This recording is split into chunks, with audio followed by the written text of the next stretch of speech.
Black Star Network is here. Hold no punches! I'm real revolutionary right now. Support this man, Black Media. He makes sure that our stories are told.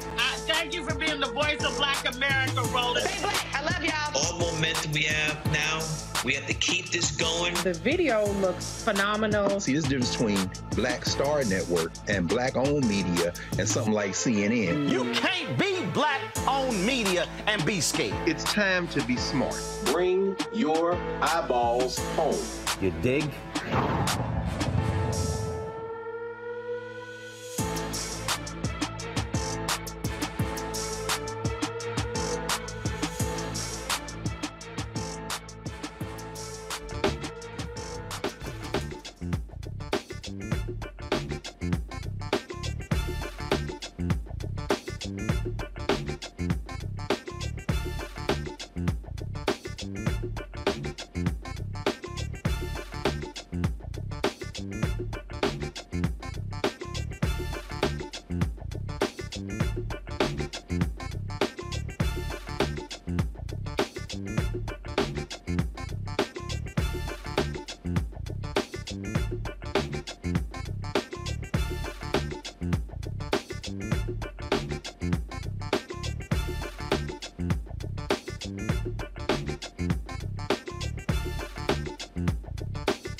Today is Wednesday, February 22nd, 2023. Coming up on Roland Martin Unfiltered, streaming live from the Black Star Network in Los Angeles, where the 54th NAACP Image Awards is taking place on Saturday. Last night, they began to give out some of the awards. Virtually, we'll tell you, Jennifer Hudson and others who are the big winners. They're giving awards out each night. And then, of course, they have the Friday pre-show, where our award is going to be coming up, and then the broadcast on BET on Saturday. So we'll tell you about that. The Biden administration has put in some new rules, not allowing people to actually travel from other countries through Mexico to get a year. So we'll tell you exactly the impact on black and brown migrants. Montgomery, Alabama, the mayor there is looking to press criminal charges against the man who secretly recorded him and leaked a profanity-laced video audio that he says was also chopped up. Wait till we tell you about this here. New York City parents say their children endured years of racism, have filed a civil rights lawsuit against the city's education department. Amos and Tiffany Winbush said their children have endured unimaginable racism, physical and emotional trauma during their time at the Peck Slip School. We'll talk to them as well as their attorney. Also, the family of Malcolm X, they are suing New York and several federal agencies for responsibility for his death, of course, at the Audubon Ballroom. Plus, we're going to preview the upcoming State of the Black World Conference with Ron Daniels, president of the Institute, the Black World 21st Century. Plus, the creator of the world's first ever virtual reality charter school will join us for on our Tech Talk segment. It's time to bring the funk on Roland Mark Unfiltered on the Black Star Network. Let's go. He's got it. Whatever the miss, he's on it. Whatever it is, he's got the scoop, the fact, the find. And when it breaks, he's right on time, and it's rolling. Best believe he's knowing. Putting it down from sports to news to politics. With entertainment just for kicks, he's rolling. It's on go, y'all. It's Roland Martin, Rolling with Roland now. He's funky, he's fresh, he's real, the best, you know he's Roland Martin now.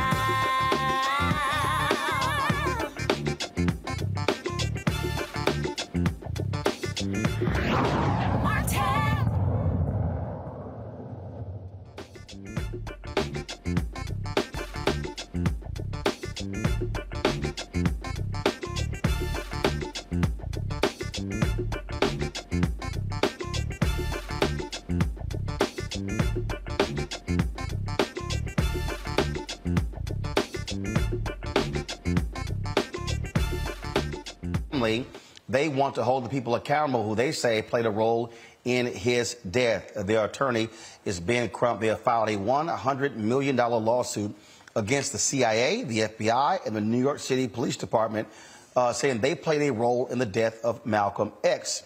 The announcement took place at the Audubon Ballroom in Upper Manhattan, where Malcolm X was shot and killed on February 21st, 1965, flanked by her sister, Qubilah Shabazz, and attorney Ben Crump. Iyasa Shabazz says she hopes the events that shattered her mother will finally tell the story of who was behind her father's death.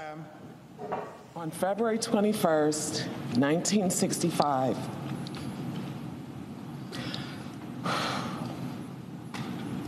my mother came here excited to see her husband because a week prior, her home had been firebombed. She walked in here happy, and she left out shattered. For years, our family has fought for the truth to come to light concerning his murder, and we'd like our father to receive the justice that he deserves.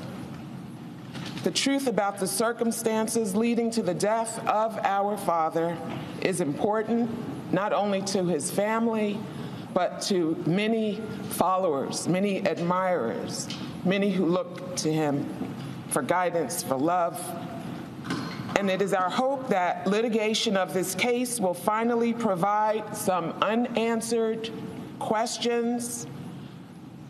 We want justice served for our father. Now, folks, remember, 3 men were convicted but Muhammad Aziz and Khalil Islam were exonerated in 2021 after a renewed investigation into the cases against them showed evidence used to gain convictions was shaky and that authorities had held back some information. Aziz and Islam spent more than 20 years in prison. Islam died in 2009. In October, Aziz and Islam's family settled a $26 million wrongful conviction lawsuit with the city of New York. When we come back, we're going to talk to our panel about this here. So many questions that people have that still are unresolved regarding the assassination of Malcolm X. And so we'll discuss that next right here on Roland Martin Unfiltered. Don't forget, download the Black Star Network app. Available on all platforms: Apple phone, Android phone, Apple TV, Android TV, Roku, Amazon Fire TV, Xbox One, Samsung Smart TV. Also support us by joining our Bring the Funk fan club. Your dollars make it possible for us to do what we do, cover the stores around the country. Send check and money orders to P.O. Box 57196, Washington, D.C. 20037-0196. Cash App, $RM Unfiltered. PayPal, R Martin Unfiltered. Venmo is RM Unfiltered. Zelle is Roland at RolandSMartin.com. Roland at RolandMartinUnfiltered.com. We'll be right back. Hatred on the streets, a horrific scene, a white nationalist rally that descended into deadly violence. White people are losing their damn minds. As an angry pro-Trump mob storms the U.S. Capitol, we've seen shooting. We're about to see the rise of what I call white minority resistance.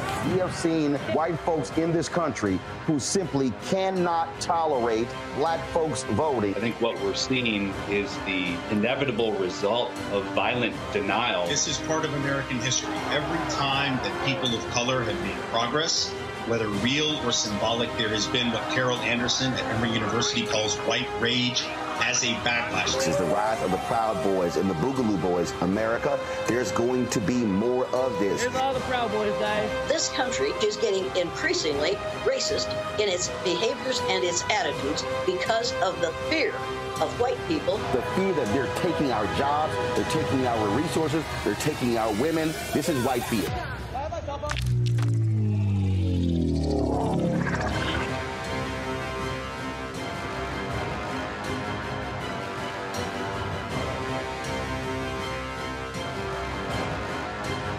Next, A Balanced Life with me, Dr. Jackie, a relationship that we have to have.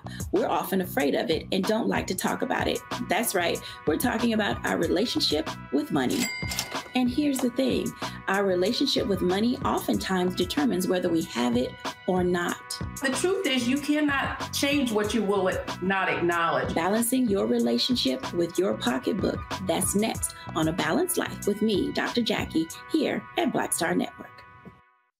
I'm Bill Duke. This is Diala Riddle, and you're watching Roland Martin, Unfiltered. Stay woke.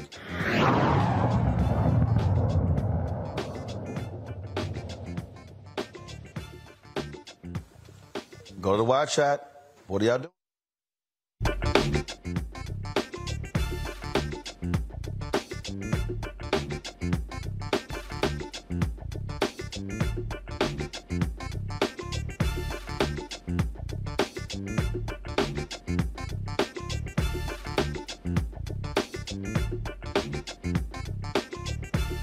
Folks, joining us today on our Wednesday panel, let's get right into it, talking about, again, this lawsuit on behalf from the family of Malcolm X. We've got Scott Bolden, a lawyer based here in Washington, D.C., Robert Portillo, host of the People's Passion Politics News Talk 1380 WAOK in Atlanta. Also, Rebecca Carruthers, Vice President, Fair Elections Center.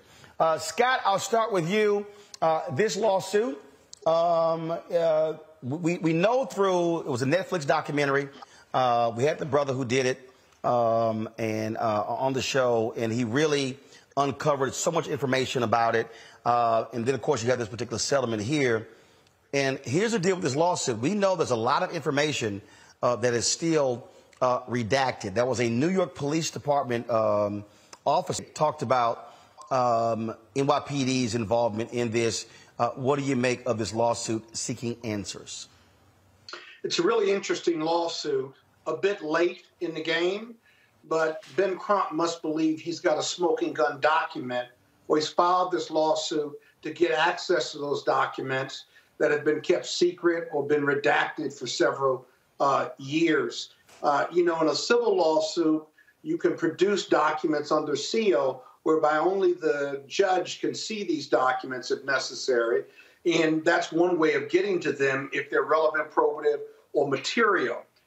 Secondly, is the evidence stale? Are the witnesses still alive? A smoking gun document says that confirms a conspiracy to kill Malcolm X beyond what we believe. A smoking gun witness that's still alive, remember, this happened a long time ago. Do you have that person, and have you locked them into his statements to prove conspiracy? I think they've got an uphill climb, but the journey is going to be worth it if they can uncover, regardless of damages, if they can uncover and tell America what really happened in the assassination of Malcolm X. Robert, I see this really as an opportunity to try to wrangle out the information that for so long has been suppressed. Absolutely, and I think the primary focus of this is not on the quote-unquote $100 million, but the primary focus has to be getting past the motion to dismiss, getting past the motion for summary judgment, and getting to discovery, allowing the family to open up discovery in order to get interrogatories, requests for production of documents, depositions for any living individuals to open up police records as to what happened. The truth is, somebody out there knows exactly who killed Malcolm X, and the truth has to come out at some point. And I think this will be a great place if Democrats do retake power in 2024 for congressional hearings into the entirety of the governmental assassinations during the civil rights movement. We have many black political prisoners who are still in custody until this day. There are many black radicals who have stayed in exile their entire lives. We know the impact that the CIA and the FBI and other federal agencies had in fighting back and the political assassinations and prosecutions of many black revolutionaries. And I think it's time for Congress to come to terms with this, open up a full congressional investigation, and provide answers to the hundreds or thousands of individuals who were murdered by the government of the United States of America during the course of the fight for black liberation. Rebecca, folks, a lot of people may not remember there was a United States House Select Committee on Assassinations in 1976. They were investigating the deaths of John H. Kennedy, President John Kennedy, and Reverend Dr. Martin Luther King Jr. So what Robert's talking about, that is not something that hasn't been done before. And remember, the King family actually had a similar suit where it was determined who played a role in the death of Dr. King. That actually went to trial. So what he's saying, it's been done before. So this lawsuit is not out of the norm. Sure. So we could look at precedent of where, yes, there should be some type of investigation. That investigation, yes, should happen publicly. Congress is a great platform in which to do so. But, you know, broadening this out, just like what Scott and what Robert are saying, is that we need to look into the full COINTELPRO. We really need to understand what happened during the civil rights movement. We really need to understand the federal government's role in undermining and at times perhaps even working with state governments to undermine the movement.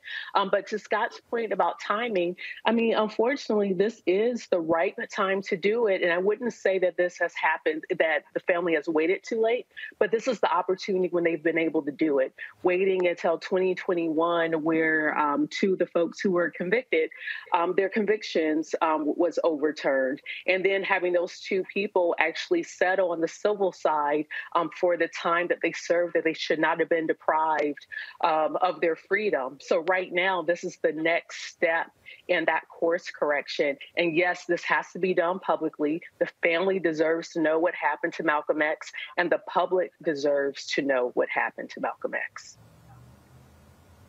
Yeah, you know. Again, there's so. Scott, go ahead. This would happen 60 years ago. Whatever has been blacked out of those confidential documents that are lying at DOJ, the real question if you get congressional action or even you subpoena them, is whatever the standard is for keeping it blocked out for national security purposes, are those purposes still necessary or real after 60 plus years? It may not make any sense. And one thing the plaintiffs may do in this case is make an application to DOJ or the other agencies or even to the White House to allow those documents to either be unsealed because the national security purpose has run its course, if you will. In fact, on some of these documents, you have to re-up after every 20 years or so, and that's got to be a parallel effort on the part of Ben Crump and the family. You know, the thing that I've always said, Robert, and I wish you had folks who were pressing President Biden on this before that, President Barack Obama. I fundamentally believe that every single piece of information in the Department of Justice dealing with COINTELPRO and civil rights folks should be all released unredacted. We need to know everything. We need to know who the hell were informants. We need to know what the hell they were saying. To me, all that is important because what this country did to black people in that period, to me, is an abomination. Well, not just what they did, what they are still doing. We know for a fact, we've seen in the last several years, people infiltrating peaceful black marches and then attacking individuals, trying to turn them into violent rallies, online provocateurs, as it would be, trying to create division within the black community and the civil rights movement. So it's not that the government stopped doing these things, it's just they changed tactics to be updated with the times. And this is why I think it's so difficult to get congressional action or a presidential blue ribbon panel on the issue, because not only will we be uncovering what they did previously, we'd be uncovering what they are currently still doing. And the crimes that this country has committed against those black revolutionaries during the civil rights movement. Imagine trying to go to Russia and talk to them about human rights violations after disclosing what America did to black people in this country. Imagine trying to have the moral high ground against China or any other foreign adversary, Iran, etc., on the world stage after disclosing what America did to African Americans in this country. There's a reason it was not until Malcolm went to the United Nations to call for human rights violations against U.S. government that is when they decided that he no longer was fit for life on this earth. We know the government was involved. We know that there were other entities involved, and the reason that we are not seeing congressional action yet is because they do not have their house clean. They don't want anybody seeing inside yet. Rebecca? You know, maybe at this point as Black Americans, we have to go beyond the United States federal government. Maybe we need to go to The Hague. Maybe we need to go to the International Court Tribunal and actually make our case there. Because the point is, we need to have something in the historical record. We need to be able to point and actually have official documentation of this is what the experience of being Black in America has looked like. These are all the things that the federal government and state governments have done to its Black citizens. And then as we move forward with reparations, we know exactly where and how and who and what those reparations should go to. All right, folks. So before we go to break, glad to have Scott Bolden here. He's not sitting in jail. Y'all might remember the story we told you about where the federal judge in Baltimore in the case of Marilyn Mosby, she was not happy with Scott, y'all. She threatened to throw his ass in jail. I don't know whether or not she dated a Kappa in college, but let's just say, man, she was upset with Scott cussing on the courthouse steps. And, of course, her going after Scott caused his law firm to have to remove themselves from the case of Marilyn Mosby. She had to get new attorneys in that case as well. So, Scott, bring us up to date on what happened with your case, because clearly you're free. What an intro. Yeah, thanks, Roland, I guess. I mean, my goodness gracious. Scott, you got to admit, that was a hell of an intro. That was a hell of an intro. Yeah, I could write a different one, brother. But essentially, the case was reassigned. The case was reassigned to a senior judge. The senior judge conducted the hearing yesterday, Judge Richard Bennett. And after the hearing and presentation by my lawyers and court heard from me, essentially, and this is public information, the court decided that admonishment was certainly in order. which we accepted and accepted for sure. But the court decided not to seek criminal sanctions, no referrals, and the case essentially is over. The order, as well as the proceedings, are all a matter of public record. I'm very happy that it's behind me. And listen, I look forward to Marilyn Mosby's innocence with a new set of lawyers, and I'm continuing to support her and advise her along the way. She's a wonderful public official, former public official, got a wonderful family, and I'm confident that she'll be exonerated in the end. All right, then. Well, good, because I didn't know whether we got to sit here and rustle up some bail money to get you out. Can you got to do that, so glad to see. Call Roland, and call somebody. Tell him I'm in here. And Roland would take his time getting there. He said he'll call me a couple of days later. You still in? Hey, if Alpha call me, I'll be there. Right, exactly. Robert, what'd you say, Robert? I said it's called zealous advocacy. If you haven't almost gone to jail representing the client, you ain't been trying hard enough. It was been a very difficult place to be in, notwithstanding. It's been a very difficult place to be in, despite how much trash I talk on this show. I'm glad it's resolved and behind me. Yeah. All right, folks, got to go to a break. We come back. We're going to talk about new rules from the Biden administration when it comes to migrants trying to travel to the United States. We'll discuss that. We'll talk about the Image Awards. We'll discuss that and lots more on today's show. Plus, the guy who killed Nipsey Hussle, 60 years in prison. We'll give you the details on that case as well. So lots to break down. You're watching Roland Martin Unfiltered right here on the Black Star Network.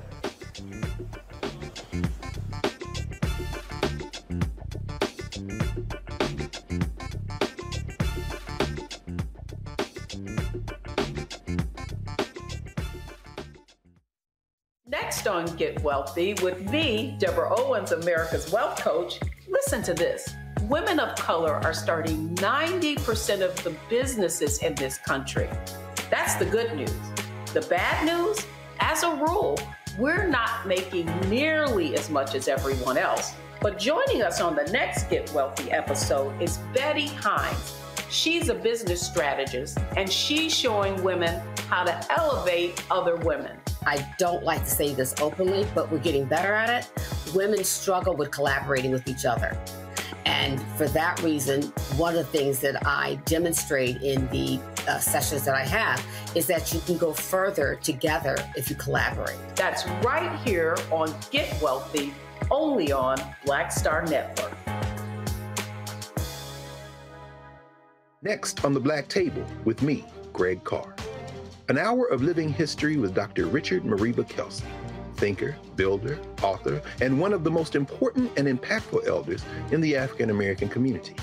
He reflects on his full and rich life and shares his incomparable wisdom about our past, present, and future. African genius is saying that my uncle was a genius, my brother was a genius, my neighbor was a genius. I think we ought to drill that in ourselves and move ahead rather than believing that I got it. That's next on the Black Table, here on the Black Star Network.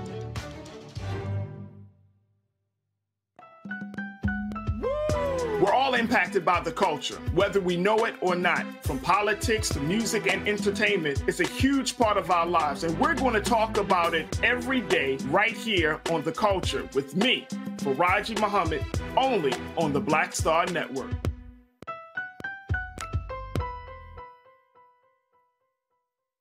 This is Diala Riddle. What's up, y'all? I'm Will Packer. I'm Chrisette Michelle. Hi, I'm Chaley Rose, and you're watching Roland Martin Unfiltered.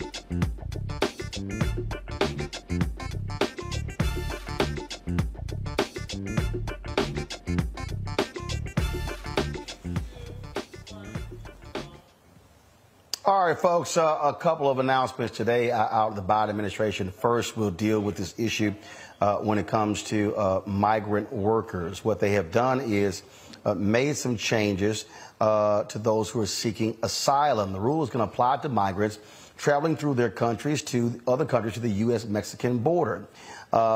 So what's going to happen is there are going to be some exceptions as well. Joining us now is Gerline Joseph, founder of the Haitian Bridge Alliance. I'm glad to have you here. So can you explain to us exactly what are these new rules, how they're going to impact black and brown migrants? Thank you so much for having me once again. The reality is with the new policies, the new rules are creating extreme barriers for people seeking asylum at the U.S.-Mexico border specifically. And when it comes to black, brown, poor, indigenous, LGBTQAI members, we are extremely worried because they will be forced to ask for asylum in another country during their journey prior to coming to the U.S.-Mexico to ask for asylum. And even before we delve into more details, we want people to understand that seeking asylum is the legal and right thing for folks, for people who are fleeing extreme danger, political turmoil, gang violence, etc., to come and be able to ask for asylum. So with that in mind, we are pushing back, saying we must allow people to come and ask for asylum, not using policies that are put in place as deterrent. And not only that, using policies that were created by Trump and Stephen Miller. So, I mean, obviously, this has been portrayed as Biden and the administration cracking down on the border and cracking down on illegal immigration. Yes, so it is very sad, honestly, to see the narrative that's being used. To say somebody who comes and asks for asylum is doing something illegal, it is absolutely false. Again, this is the right to come and ask for asylum. Both U.S. and international laws allow for that, and we are seeing falling into the narrative of the right that is portraying people coming to seek asylum as, the former president mentioned them as criminals and rapists, and not that, without centering the humanity of black and brown folks seeking asylum that are fleeing political turmoil, that are coming from Haiti, or LGBTQI from Jamaica, fleeing extreme conditions, traversing 11 borders to come and ask for asylum. What this regulation is saying is that if you flee Jamaica as an LGBTQI plus person, if you flee Haiti with the current political turmoil and gang violence, you should seek asylum in Nicaragua, when at the same time people are fleeing Nicaragua coming and ask for asylum. So that's why we continue to make sure we educate people about what asylum is and how people will be impacted by the new policies, specifically when it comes to black people. Questions from our panel. Rebecca, you're first. Sure. So I'm not considered an immigrant to this country, but as a Black American, how can I support Black immigrants in their plight, and even support those who are trying to seek asylum? What type of information would you give to people like me with how we could be supportive? Thank you so much, sister, for saying that, because where we are standing, we are calling for unity of the Black diaspora. Understanding that your ancestors and my ancestors were on the same boat, probably just being sold to a different master in maybe South Carolina, and mine ended up in Haiti. Understanding that reality, our shared history, our shared understanding, how do we come as one and say we are standing for one another? We are going to make sure that we move the scarcity mentality, the divide and conquer mentality that they continue to put in our community. As a Black American myself, a Haitian American, it is imperative that we come together and support migrants especially Black migrants from the Caribbean and coming from many different in Africa, from Cameroon, from Mauritania. Right now, we are calling on President Biden to provide temporary protected status for Cameroon. They have done so for Haiti. They have done so for Ethiopia. We must continue to center the realities in the lives of Black people in search of protection and safety. And we must come together as a united front to welcome them with dignity. Robert? Bonsoir, Mademoiselle.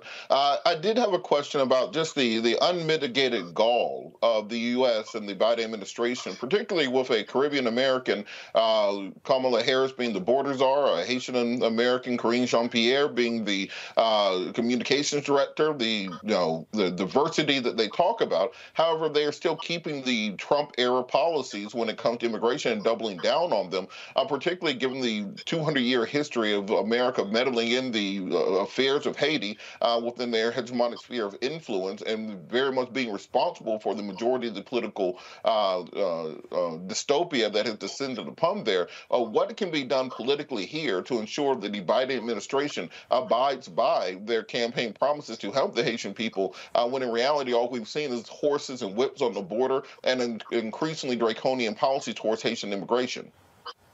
Thank you so much, brother, for sharing that. That is the reality. And making sure people understand the history between Haiti and the United States, how the United States continues to meddle, and how U.S. foreign policies continues to plunge Haiti into a abyss that we see right now. And we are calling for united front again to make sure that U.S. foreign policies don't continue to meddle in a very negative ways in the affairs of Haiti. And as you mentioned, we all watched in 2021 September, how the United States responded to Black people. And the response was specifically because we had Black people at the border. And the whip that we saw was the reality. And that treatment continues because I will tell you right now that 21,000 people have been deported under the Biden administration. Yes, we applaud the administration for having and really uplifting people like Karine Jean-Pierre, who is also Haitian American, the vice president, whose father is from Jamaica.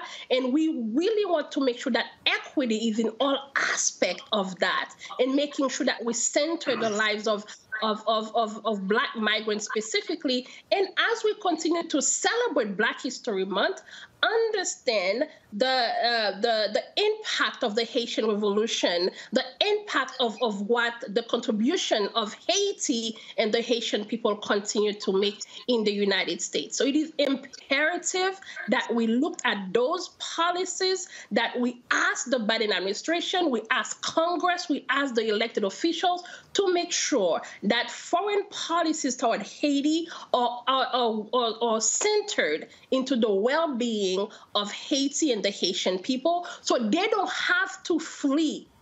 They don't have to come to the border. And I can tell you that all the people that I talked to, none of them said we woke up today and we just wanted to leave. They leave because they have no choice. But if given the choice, they want to stay in their home. That is why we call on the U.S. government to be a true friend to Haiti for once and for all by supporting infrastructure, by supporting sustainable infrastructure in Haiti to help people with proper road, agriculture, education, hospital, healthcare, so people don't have to flee. But when home is in the mouth of a shark, people have no choice but to flee. So the policies that are being put in place cannot be deterrent policies. They have to be finding a way to welcome people, especially Haitians and other majority Black countries, with dignity. Scott? Yeah, but I hear you, and you are a terrific advocate of the Haitian immigration issue, but it's not happening. Not happening under Biden and not happening under Trump. So let me ask you this. What are the three things that need to happen to fix this problem, right? And why is it that the Biden administration won't do it, in your opinion?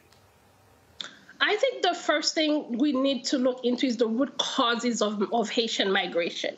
And that is something that the Biden administration is refusing, honestly, to really touch on. We are seeing them talking about root causes of migration from other countries, but the refusal to address root causes of migration of, I would say, forced migration of Haitian is not something they are willing to do. And I can only think because, of course, the relationship between Haiti and the United States, the fact that we are the first Black republic, all of those things continues to be, a factor in how the United States view and deals with Haiti.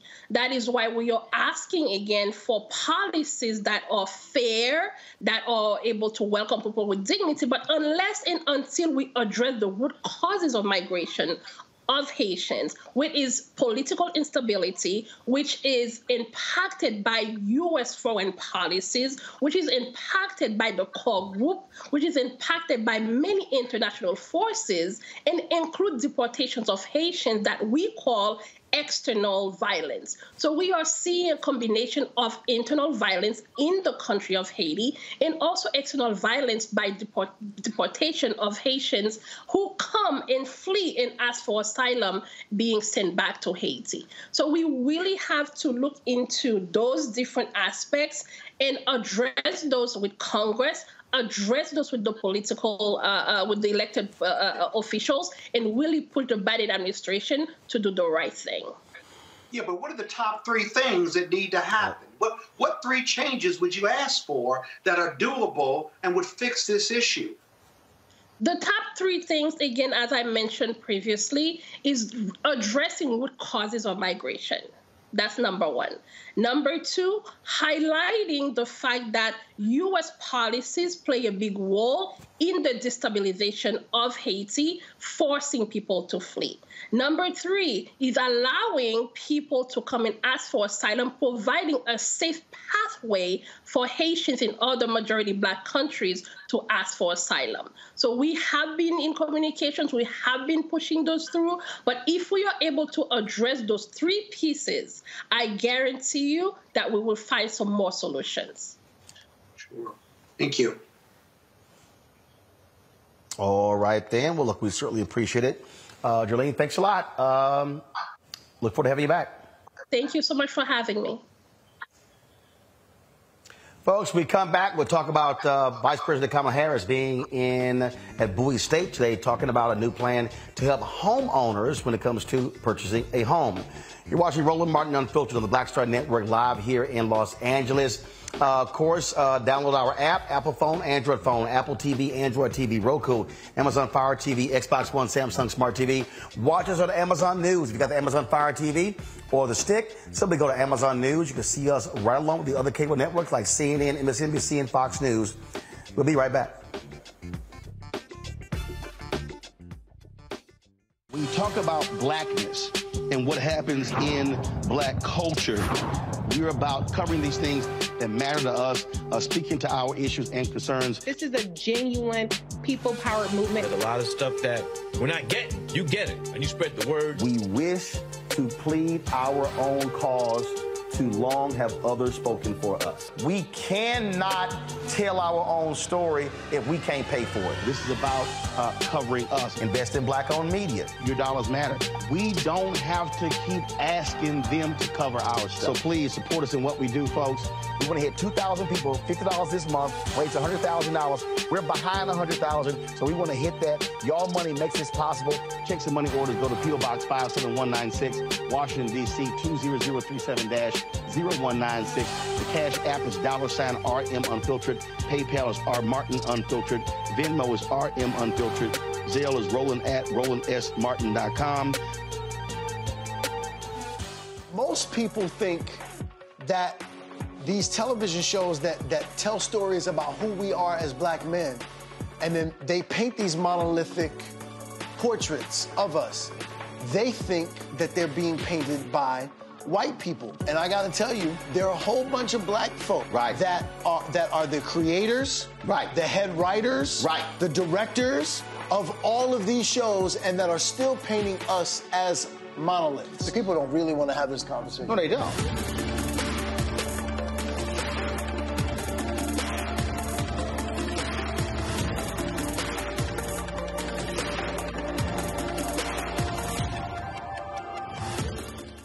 Hi, I'm Teresa Griffin. Hi, my name is LaToya Luckett, and you're watching Roland Martin Unfiltered.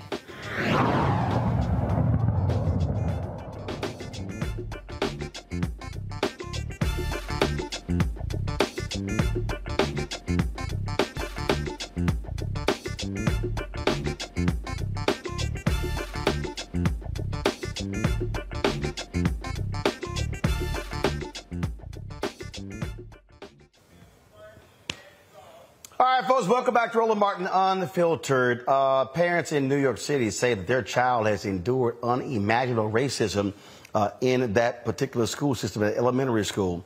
The Winbush family claims their 10-year-old daughter and 5-year-old son have endured abuse from classmates at Manhattan's Peck Slip School. They have filed a federal lawsuit alleging abuse, including death threats, racial slurs, and being spat on, all fostered by the racially hostile environment enabled by school officials.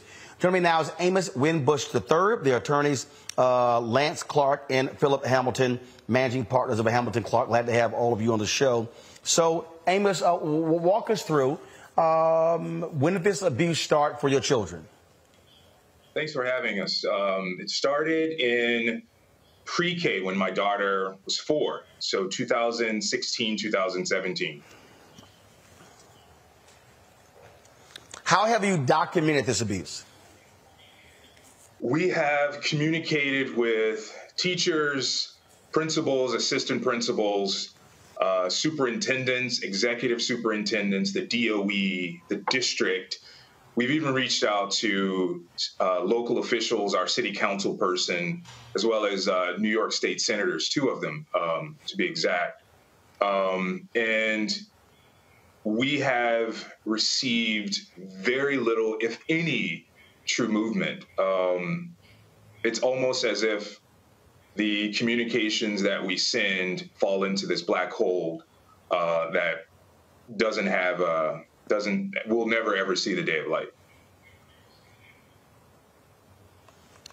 This is somewhat strange, Lance and Philip, because you often see schools talk about having a zero tolerance policy when it comes to these sort of things.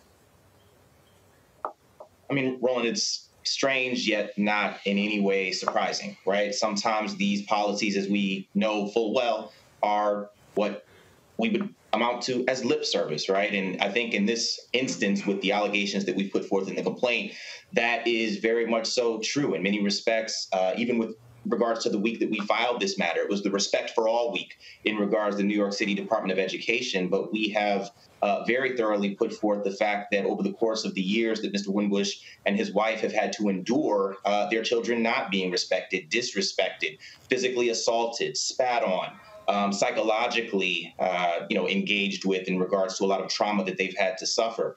And it's ultimately not okay. And I think a large part of this lawsuit is undermining a lot of just that lip service that we see paid, whether it's to diversity and inclusion initiatives or any other realm that is supposed to just essentially have us as a people back off, that to the extent that we don't fight, we're not ultimately able to resolve a lot of the underlying issues that we see within this complaint. So, lip service, at this point, it's just not going to be enough.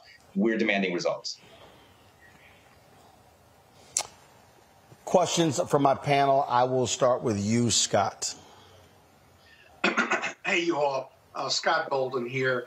As I read the complaint, you came in on the 42-1983 and on the Title VI because they get federal funds. But the complaint reads like a book of abuse, basically. I'm actually really surprised that the school system and the school itself has not engaged you, actually, has not tried to resolve these issues, has not had a zero tolerance policy. Are you arguing that they just completely ignored every one of these complaints and never sat down with the parents, didn't sit down with the lawyers, and they basically invited this lawsuit. As I read the complaint and the PR on this, that's kind of what I pulled out of it. But is that totally accurate?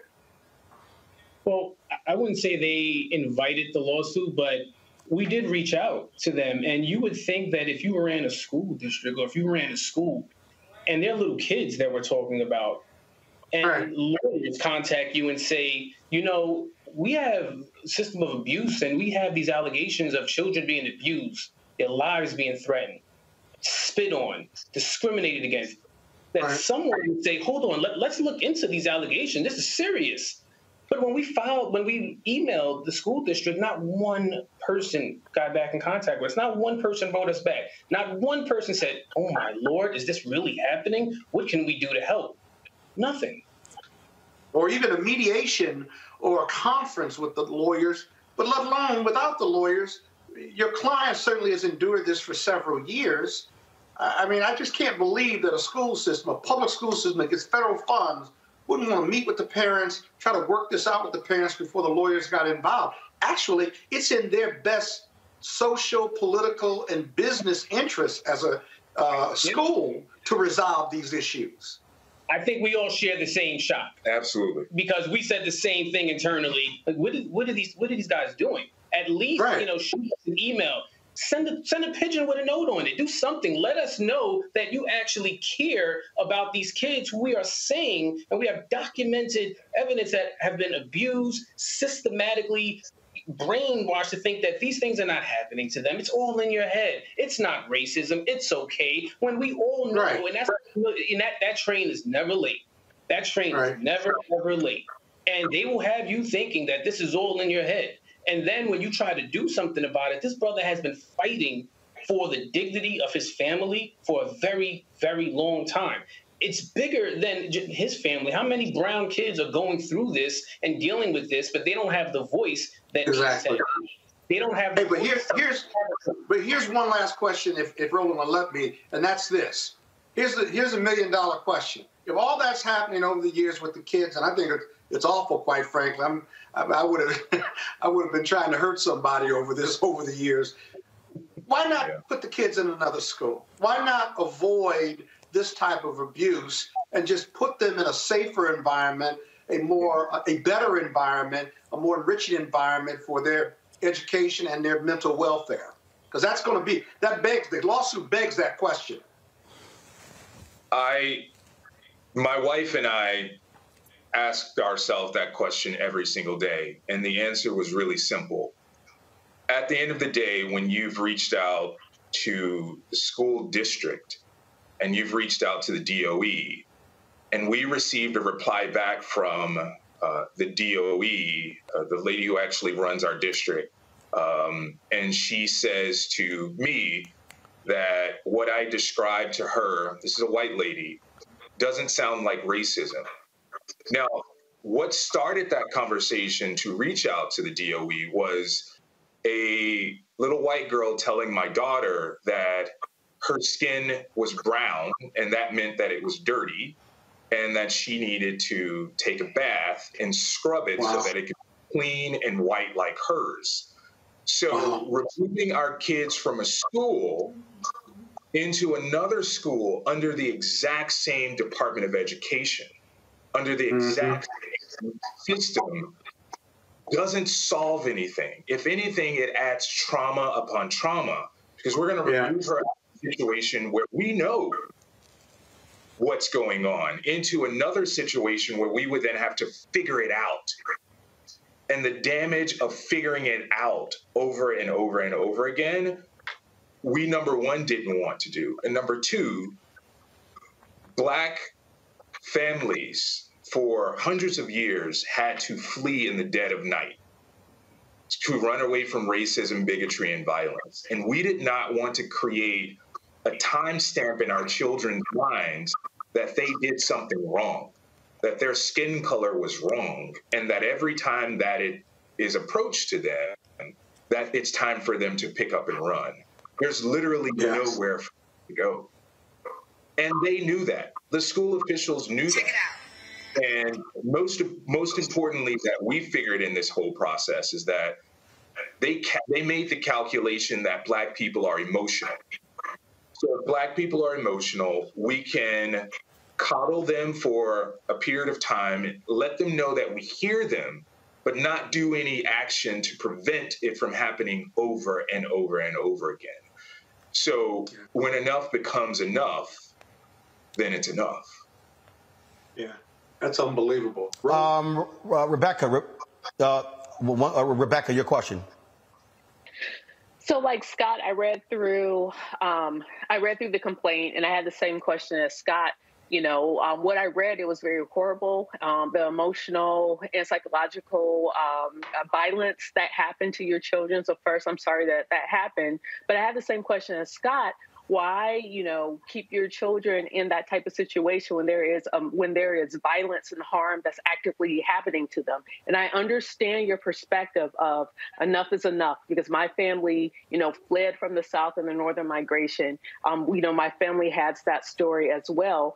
So I'm going to just broaden this out. What do you want out of this? Do you want your kids to be able to return or to stay if they're still within that school system? Do you want folks fired? Do you want there to be some oversight from like the state of New York education, a Department of Education? What do you want in all of this? First, I want to say that it's not just our kids. We have friends we live in Lower Manhattan. We've lived here for 18 years. We are active participants in the community. It's not just our kids. It's not just in this school. It is a systemic problem across New York City. That's the first thing. So regardless of where we place our kids, they're going to experience this because the indifference that's presented by the adults in the room to these problems allow it to fester and have roots. What we want is, number one, accountability, and we want transparency. The basic things that human beings want is to be seen, heard, and valued, right? So at the end of the day, when you have a complaint, it should be a transparent process to submit that complaint, how that complaint is investigated, what the results of that complaint actually is. We believe that there should be a rating system within schools and within school districts so that we see what's happening with our kids and we can have an open and honest conversation around racism, bigotry, violence, and bullying, and how officials, both on the school level, the district level, and the DOE level, aren't doing anything to address it. New York State, New York City has stated that racism is a public health crisis. If that's the case, why aren't we doing anything about it? Robert, real quick, final question. Well, that kind of actually rolls into my question, which is, is there a pattern and practice of this in the district? Have you spoken to other parents that this has happened to? Have you thought about adding other parents to the lawsuit if this is a systemic problem and other people are experiencing the same thing? Robert, I think that's an amazing question. One thing that prevents a lot of people of color from coming forward is the fear of retaliation. The fear of retaliation at their jobs, the fear of retaliation of friends and people in the neighborhood. So the question isn't if it's happening. The question is, we know that it's happening. Why isn't anyone solving it? Yes, we have several friends who removed their kids from our school into a neighboring school. And the exact same thing is happening to their 6-year-old son that happened at Peck Slip. It is a systemic problem. And what they are teaching these kids, especially little white boys and white girls, is that they're able to weaponize their whiteness very early on. And they play that to great effect. And our kids are the ones who are bearing the brunt of it. Our son and our daughter, they've literally shrunken themselves, where other kids, other white boys and girls are taught to take up room. And as a parent, it breaks our hearts because we recognize that this is a behavior that they themselves learned for self-preservation, to shrink, to not be seen, so that anything that could happen, they will try not to make it be their fault. But it's never their fault. They can't change their skin color. All right, then. Well, gentlemen, I appreciate it. Thank you so very much for joining us here on Roland Martin Unfiltered. Thank you, Roland. Take care. Thanks, Roland. Thanks a lot. We come back, we're going to talk about a new program helping homeowners get their first home and cover some other news of the day right here on Roland Martin Unfiltered, including the NAACP Image Awards. Did we win for our Outstanding News Special? I'll tell you when we come back. Back in a moment.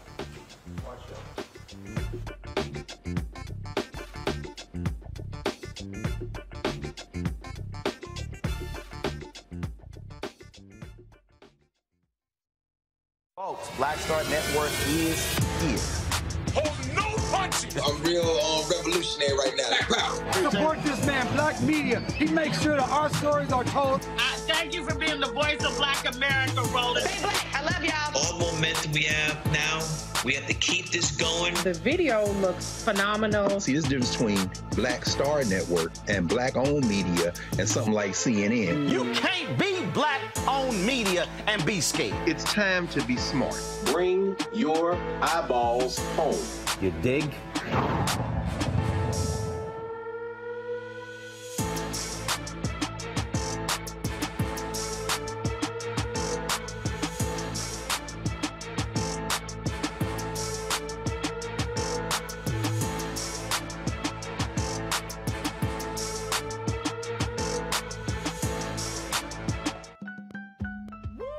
We're all impacted by the culture, whether we know it or not. From politics to music and entertainment, it's a huge part of our lives, and we're going to talk about it every day right here on The Culture with me, Faraji Muhammad, only on the Black Star Network.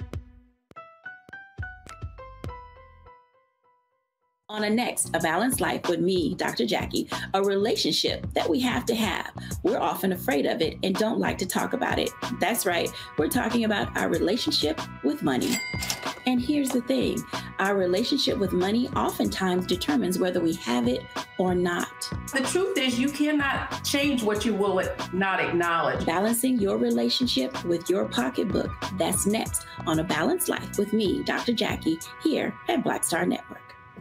Hi, my name is LaToya Luckett. Yo, it's your man Dion Cole from Blackish, and you're watching Roland Martin Unfiltered. Stay woke.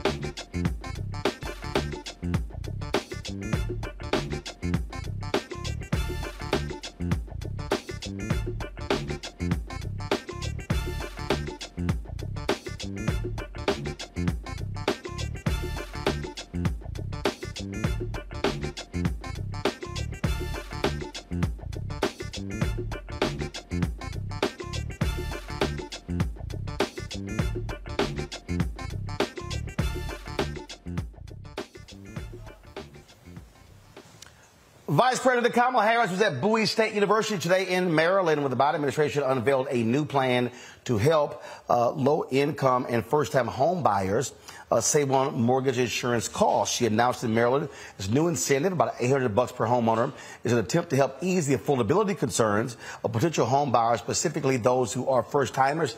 Here's her speaking at Bowie State. On average, homeowners will pay at least $800 a year less on their mortgage, and that's $800 more in your pocket for household expenses. We expect that with this new approach, more than 850,000 Americans a year will benefit from this discount. Many will be first-time home buyers. Folks, on March 20th.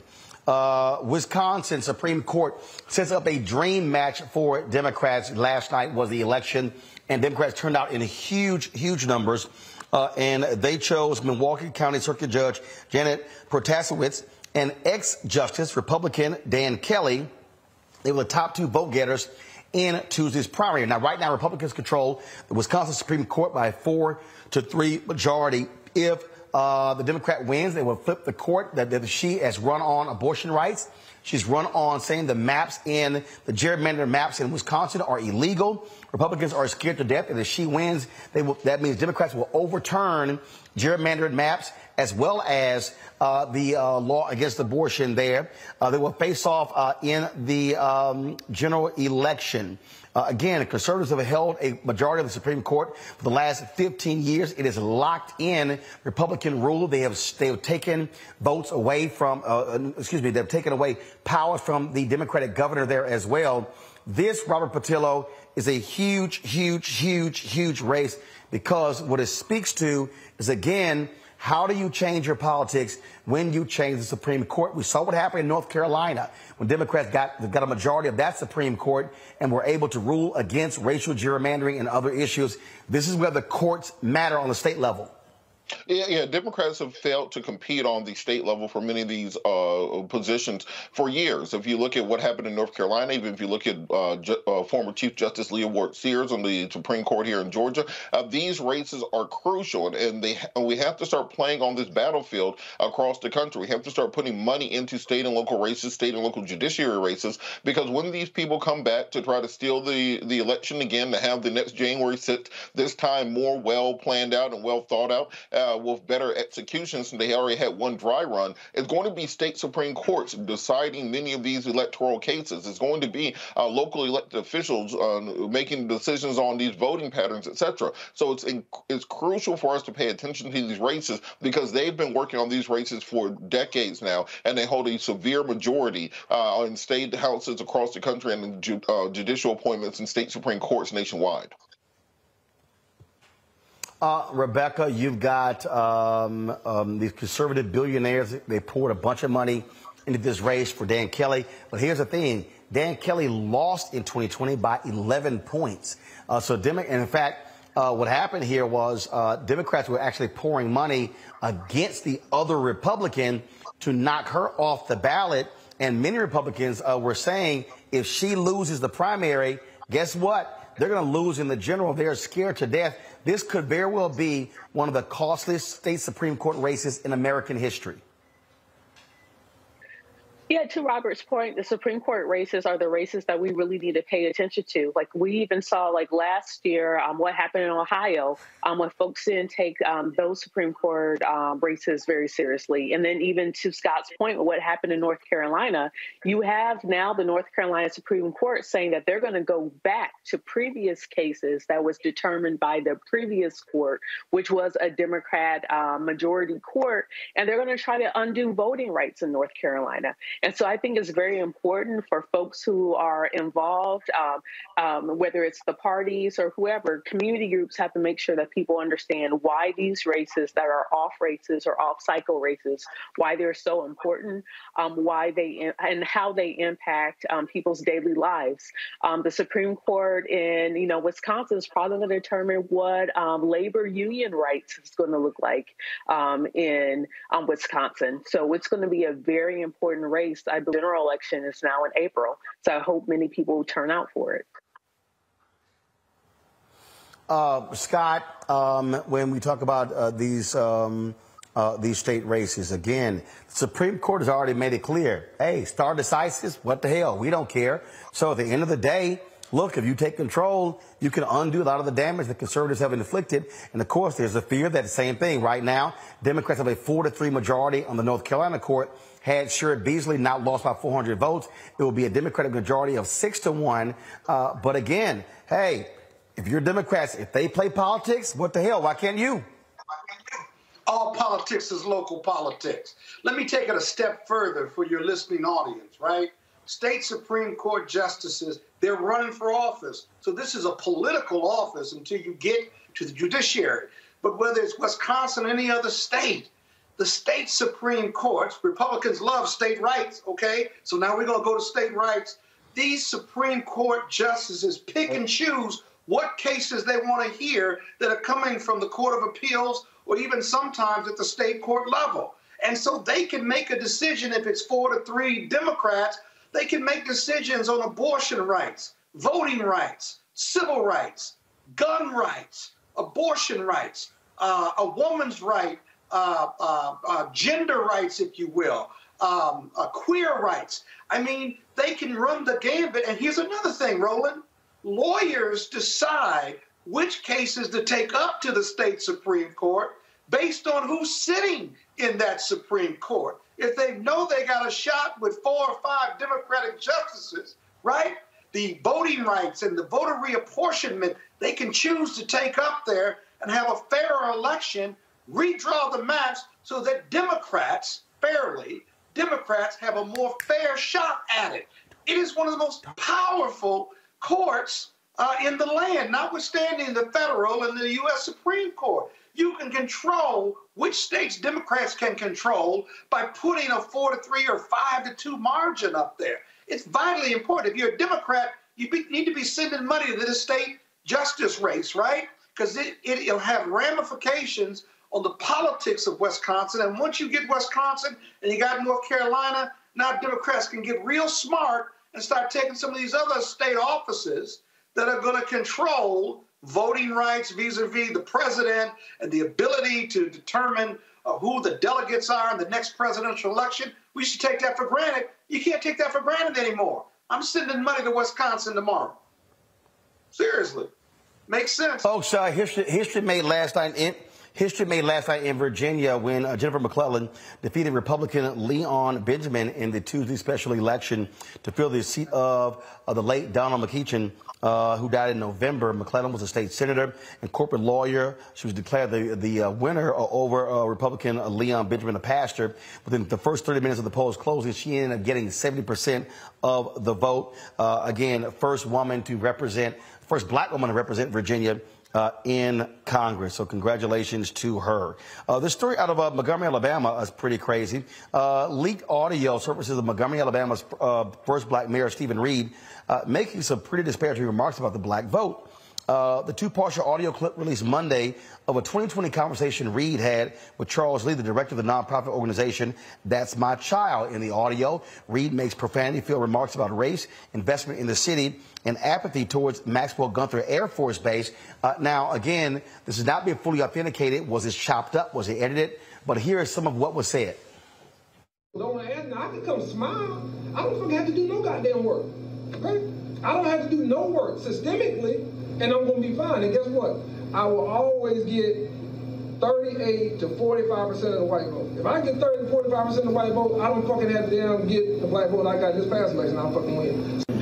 You got a black city, that's great. You can have all black everything. And guess what? You won't have green nothing. If the white money thinks that you are looking after their shit, they will take their shit to Pratt Mill, they will take their shit to Pike Road, and you won't have shit. I'm not going to have a single fucking conversation with the governor or lieutenant governor about Maxwell Gunther, because guess what? I don't know nobody who wants to Maxwell Gunther, except for people I have to meet as a mayor. I don't know nobody there. So if that shit is so important to y'all, then y'all better do some shit that's important to me.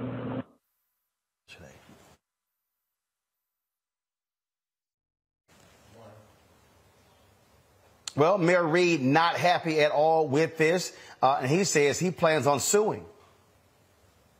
He came out of an interest in personal gain. He came to shake me down. He came to extort the mayor of this city, at which on a day when tension was already as high as it could be, it went even higher.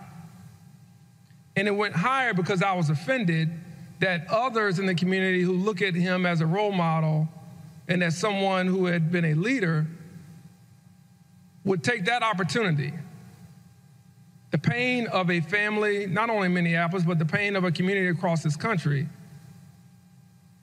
to try to extort, shake down, or get money out of the city, which he's not from, but the city that has embraced him and his charity.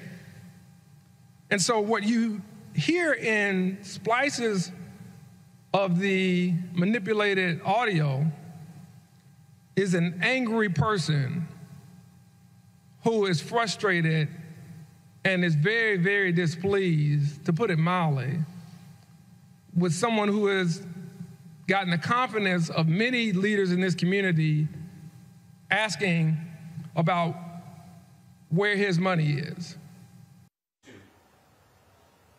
Reed says his remarks were made in anger and taken out of context. He apologized for the language that was used. When we come back, we'll talk with Ron Daniels about his upcoming conference in Baltimore, as well as our Tech Talk segment. You're watching Roland Martin Unfiltered on the Black Star Network.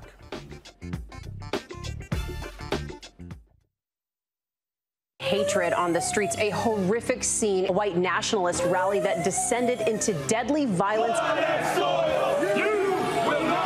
White people are losing their damn minds.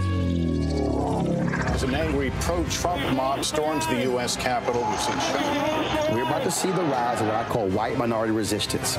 We have seen white folks in this country who simply cannot tolerate black folks voting. I think what we're seeing is the inevitable result of violent denial. This is part of American history. Every time that people of color have made progress, whether real or symbolic, there has been what Carol Anderson at Emory University calls white rage as a backlash. This is the rise of the Proud Boys and the Boogaloo Boys. America, there's going to be more of this. Here's all the Proud Boys, guys. This country is getting increasingly racist in its behaviors and its attitudes because of the fear of white people. The fear that they're taking our jobs, they're taking our resources, they're taking our women. This is white fear.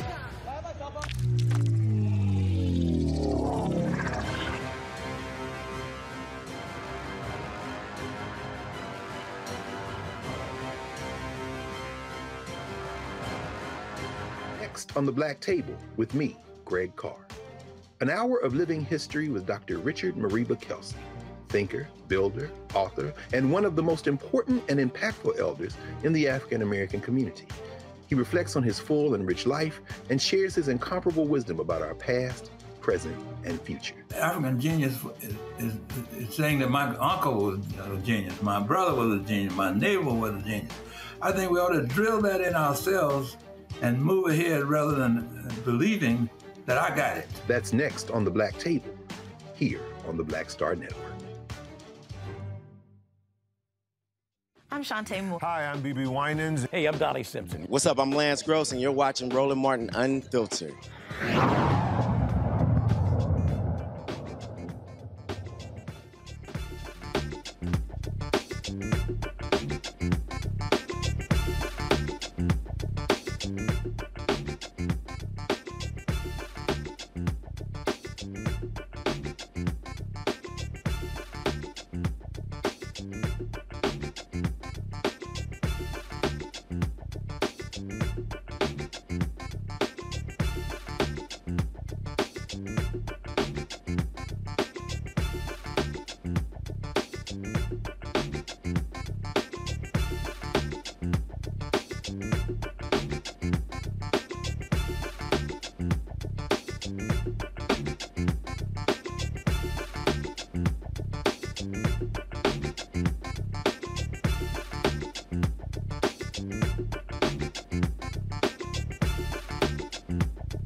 Rihanna Mosley was last seen at her Spokane, Washington home on February 15th. The 11-year-old is 5 feet 8 inches tall, weighs 95 pounds, with black hair and brown eyes. Anyone with information about Rihanna Mosley is urged to call the Spokane, Washington Police Department at 509-625-4100, 509-625-4100. All right, folks, we're here in Los Angeles. This week is the 54th NAACP Image Awards, and what they've done is they've actually been giving out awards virtually last night, 2 nights ago, last night. You have the pre-dinner, which is on Friday. And then, of course, on Saturday, you actually have the Image Awards, which is airing on BET. Last night, you had big winners. Jennifer Hudson won for Best Host for her show. And in the Outstanding News special, we lost out to the Michelle Obama special with Robin Roberts on ABC. Pull up the slate piece of the night 2 winners, folks. So you see it right there. Those are your literary winners. Some of the winners there. You can go to the next one as well. Trevor Noah won for Outstanding Variety or Game Show with The Daily Show with Trevor Noah. As I said, we lost out to ABC and Michelle Obama and Robin Roberts. Outstanding News category, you see Viola Davis wins an Outstanding Literary Work. You also have some of the other winners as well. And so one of the winners actually posted the video. Do y'all have the video? You should have it, of her reaction in winning in one of the literary categories. So roll it. Are the nominees for Outstanding Literary Work Instruction. Black Joy, Resilience and Restoration, Cooking from the Spirit. Whoa, good job, Miss Tab. Eat Plant Stitch, 91 Vegan Recipes. Even Pinky. Pinky Cole. Homecoming. Even Overcome fear and trauma to reclaim your whole authentic self. Tema Bryant. The 5 Principles. A revolutionary path to health, inner wealth, and knowledge of self. Noon Iboma. And the winner for Outstanding Literary Work Instructional is Black.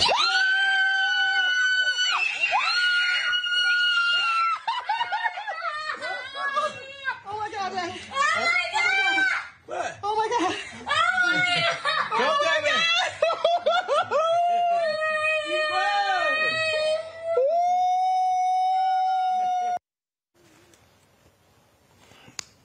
As I said, you have, again, tonight there's a symposium taking place. I'm going to be participating in that. Then, of course, you have the additional virtual shows that are going on. And then, of course, the pre-show dinner on Friday night. We'll be there broadcasting as well. And then, of course, on Saturday, the awards show, we'll be broadcasting live from the red carpet as well. And so definitely looking forward to that as the NAACP is saluting Black excellence across the board. I'm going to ask Rebecca this because I want to start with you. One of the things that whenever these award shows happen, Rebecca, we have, Oscars so white, people complaining about not getting enough, putting the Golden Globes, not getting enough SAG Awards. But the reality is this here. We know how white privilege works. We know how racism works. And this is also why we as African Americans have got to look at our award shows as just as important or more so than the SAG Awards, the Emmys, and the Oscars. But the reality is we know that there are people who put more precedence, who put more emphasis on the bigger, more established awards. And so this is something that we actually have to be thinking about ourselves, how we value ourselves and our own shows. Yeah, absolutely. The whole idea of someone else's or white folks' ice is somehow colder than our own ice. I mean, the NAACP Image Awards, I mean, that's a place to show up to. That is our thing. That is for us. That's being recognized for us, by us, and quite frankly, that is more important than trying to convince a society, a mainstream society, to accept us, to understand us, and to celebrate us. And you're right, we have to celebrate ourselves. We have to celebrate each other. And to me, that's a lot more important than other people accepting us. So I'm so excited that this show was nominated for the NAACP Image Award for that special election night coverage. Thank you so much for letting me be a part of that night as well, just like Scott and Robert as well. But yeah, it's exciting. This is for us. This is our show. This is our award. So it's a privilege. It would be a privilege to be in the building. Well, and look, here's my whole deal, Scott. You put Michelle Obama or Barack Obama in the category. It's just like if you're doing a documentary for the Oscars and dealing with the Holocaust, like you're gonna win. Now, somebody may say, "Oh my God, Roland." No, the fact of the matter is, many folks in Hollywood said that. I remember when Spike had 4 little girls look, same thing happened. And so I know that my first, look, I won TV1's first 2 Image Awards, my interviews with Senator Barack Obama, Michelle Obama. But the bottom line is here, I'll put up our election night coverage over anything ABC does, even with Michelle Obama, because I also understand what is truly for the culture. Yeah, we got to tell our stories. And one of the things I like about our show is that we tell our stories daily and nightly, and there's no other show out there doing that. I understand the interview with Michelle Obama and what have you, but I will tell you, our election night coverage on TV1 when Trump won was just an incredible night of loss for many of us, but it was an incredible night at that restaurant, and Kathy was there and a whole slew of folks, and we were up until maybe 1 or 2, maybe 12 or 1, lamenting our losses at Democrats. No, it was 2. It was 2. It was 2.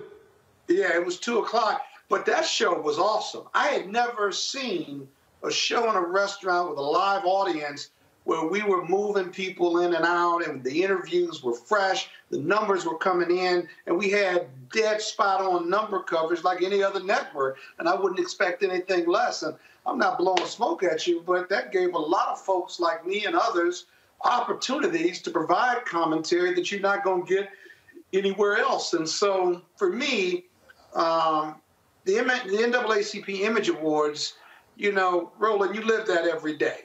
And you live it every night, and you know what? There'll be other opportunities, but know that there is no other black voice talking about black issues, unapologetically black on a nightly basis, but the Roland Martin Show. And so we live with that. We own that, and we're going to keep telling our stories, and there'll be other awards to receive, I promise you. Oh, yeah. Look, I'm not worried about it. I did say this here, because this was our first nomination. I did make clear that we didn't get nominated this year. I was going to enter again, because what was offending me was seeing all these corporate outlets being nominated and nobody black owned. And so I told my team, I'm not going to waste my damn money, because first of all, the nominations ain't cheap. I think it's like $750 per nomination. And I said, I ain't going to be wasting more money. So they lucky we got nominated this year, but I made it clear I wasn't going to do it again, because, look, we're going to do the work regardless. And look, our audience, they are certainly rewarding us in terms of what we do. And so we want to thank them. And so we're going to keep doing what we do. And like I make it perfectly clear, we do black every day. I love people talking about, oh, my God, it's Black History Month. I'm like, look, I understand it's Black History Month, but we do black every single day.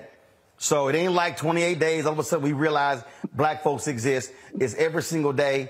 And this is what I've also said, every black paper I've run, also at TV1. Can't no other network out-black us. That's right. That's right. And that's our space. It ain't going to work. It's great to have that space. Ain't nothing wrong with having that space. And people who keep talking about you and your days at CNN and otherwise, gosh, this is black-owned media at its best, right? And it's working. And it is high level. It's excellent. It has excellence every day your team shows up. And there's no place else on earth doing what you're doing as an entrepreneur, not just as a journalist, but as an entrepreneur. I understand both of those worlds as counsel to NMPA, and there's nobody else is doing this. And you chose this space to branch out in. You've been at this a long time. But I remember the TV one that you chose this and you promoted, said, we're getting ready to do something special with the Black Star Network and these deals that we're doing and stuff. And you leaped out on faith as an entrepreneur, and it's working. It's working. I wish you'd get us back in the studio, but that's another discussion. Oh, no, look, we're going to do that. We ease it back into it. So, we'll make that happen. That's not a problem. But that's definitely going to happen. But it's easy to cut you off when you're not in the studio. And I want my jacket.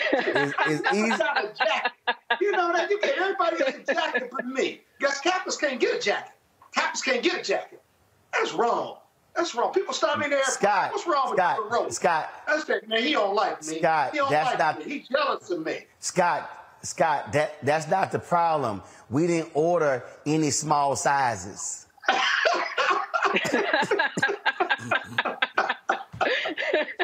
You walked into that one.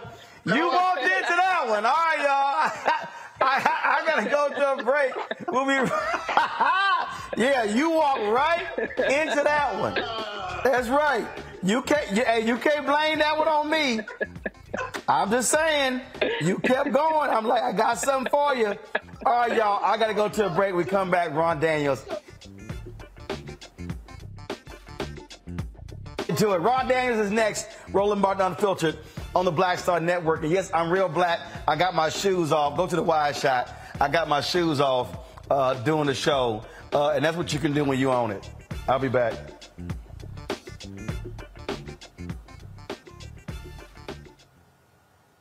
I'm Deborah Owens, America's Wealth Coach, and my new show, Get Wealthy, focuses on the things that your financial advisor and bank isn't telling you, but you absolutely need to know. So watch Get Wealthy on the Black Star Network.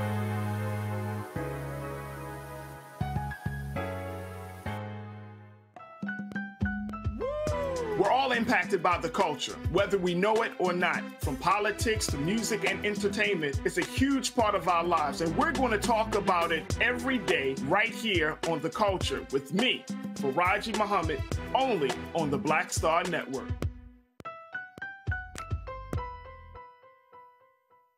Hi, I'm Dr. Jackie Hood Martin, and I have a question for you. Ever feel as if your life is teetering and the weight and pressure of the world is consistently on your shoulders? Well, let me tell you, living a balanced life isn't easy. Join me each Tuesday on Black Star Network for A Balanced Life with Dr. Jackie.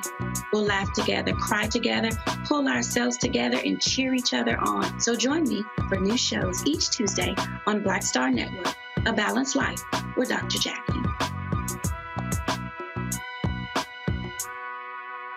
Black Star Network is here. Oh, no punch! I'm real revolutionary right now. Thank you for being the voice of Black America. All momentum we have now, we have to keep this going. The video looks phenomenal. See, there's a difference between Black Star Network and black-owned media and something like CNN. You can't be black-owned media and be scared. It's time to be smart. Bring your eyeballs home. You dig?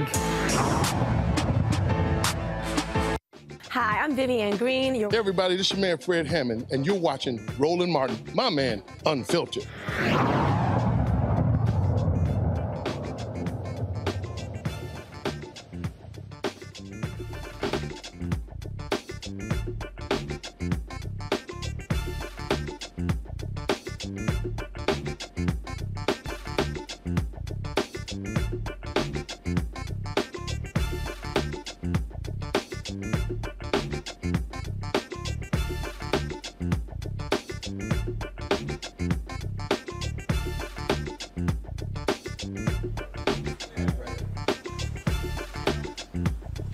Let's go.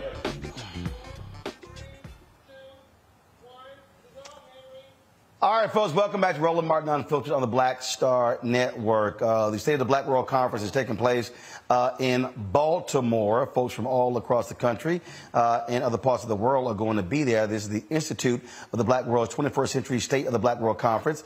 5-day conference will feature working sessions to assess the condition of black people in the U.S. and globally. Ron Daniels is the president of the Institute. He joins us right now. The conference is taking place April 17th to April 23rd. So, Ron, what's the plans? Well, the plan is to have a plan. In other words, what we typically do at the State of the Black World Conferences is not only look at analysis, but we also try to have sessions where people have an opportunity to lay out solutions. So we have these 8 issue areas that you mentioned. We're going to talk about the environment. We're going to talk about crime and gun violence in the community, socially responsible entrepreneurship, questions that relate to gentrification, 8 areas altogether. There'll be one on hip-hop and its contributions to the black freedom struggle. And what we do is we expose people to all of these areas. Like you, we don't want people just to come and moan and groan and complain, but also to bring models. What are you doing that is positive that we can use and share with other people to take back with them when they go? What's unique about this one, we've done 5 of these. This is the crown jewel. This is global. People are coming from all over the world for this conference. In fact, I'm delighted to announce today that Prime Minister Adu from Ghana is confirmed. He will be here. And there are several other heads of state that will be in Baltimore for the conference as well.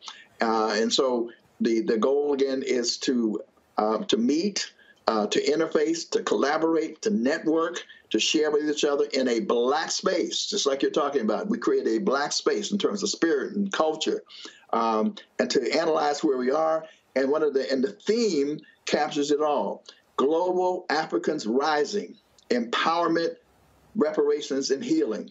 Reparations will be one of the key thematic areas that will run throughout the conference, because reparations is exploding all over the world in a way that is challenging these systems of white supremacy, and we're making progress both in this country and throughout the world. So that's the plan. And we want people to go to ibw21.org, ibw21.org. And of course, we're hoping that you're going to agree to be the co-moderator with Dr. Julianne Malvo, as you did with the town hall meeting we had back in November, because we're going to have a global town hall meeting with people to discuss not only what's happening here in the U.S., but what's happening throughout the world. Last conference was held. How do you track what changed, what was actually done, who actually accomplished what? How do you do that?